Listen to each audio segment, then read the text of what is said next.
Hey guys, I'm going to show you how to actually solve missing angles using what we call adjacent angles. Adjacent means next to. So we are saying that two angles are sitting side by side. They're actually next to each other. So let's see what we mean by that. If we look at this example here, we see that we have this angle here marked with an X and this angle here marked with a blue dot. And we can see that both are meeting each other at a vertex and both also share a common arm.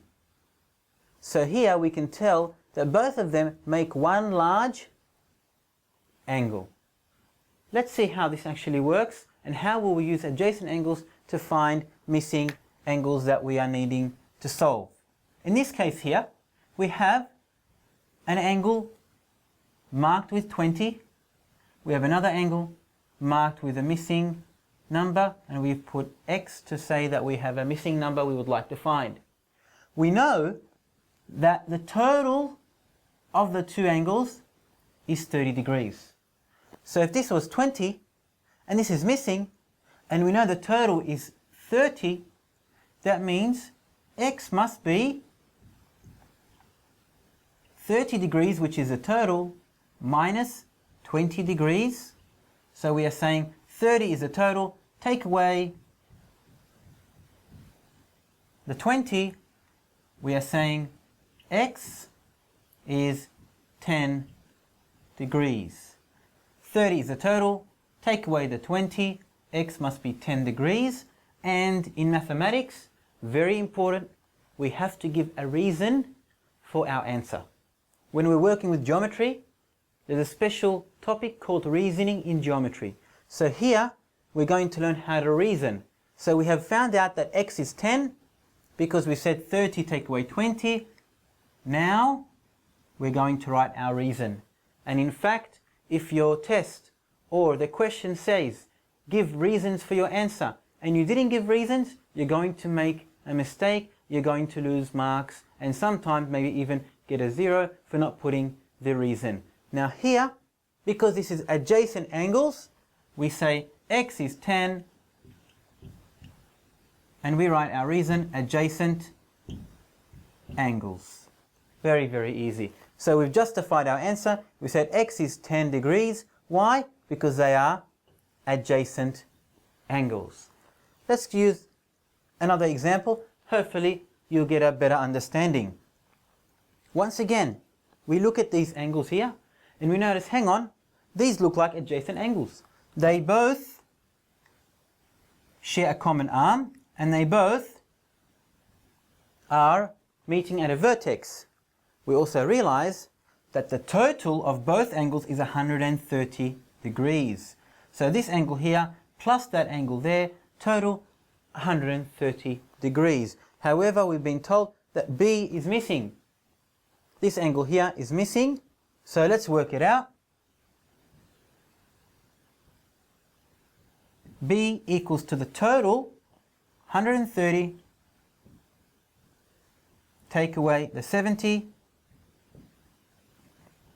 That means B is going to be 60 degrees. So the total is 130. We're taking away the 70. We're going to be left with 60 degrees. And as always, we have to write our reason.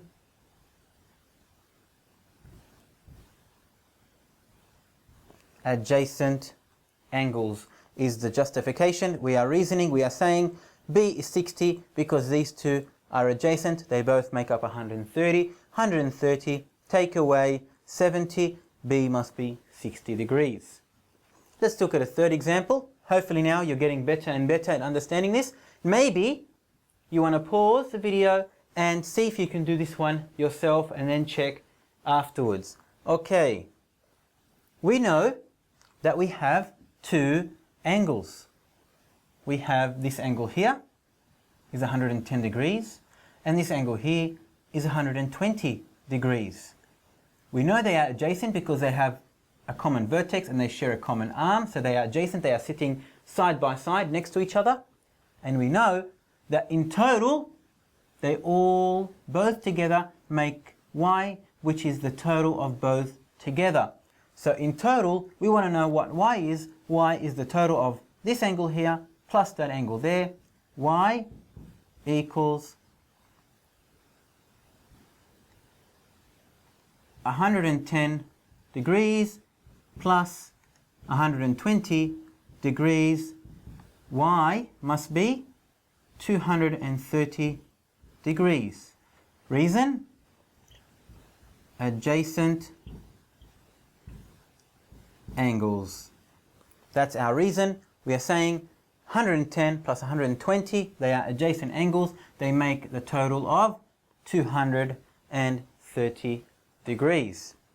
Last one, another adjacent angles that we have where we know one is missing, it's marked with an X. The other one is 40. We look at it and we know, okay, straight away, they share a common arm, they share a vertex. These are adjacent angles. Guess what? The total is 60 degrees. Very easy. X is 60 degrees, which is the total, minus the 40 degrees. So the total, take away the 40, X is 20 degrees. And of course, our reason, very, very important, adjacent angles. We are justifying, we are saying the reason we got this answer is because we are using the rules of adjacent angles. As you can see, very basic. We're going to learn more later on through other examples of different types of angles. This is one of them, called adjacent angles.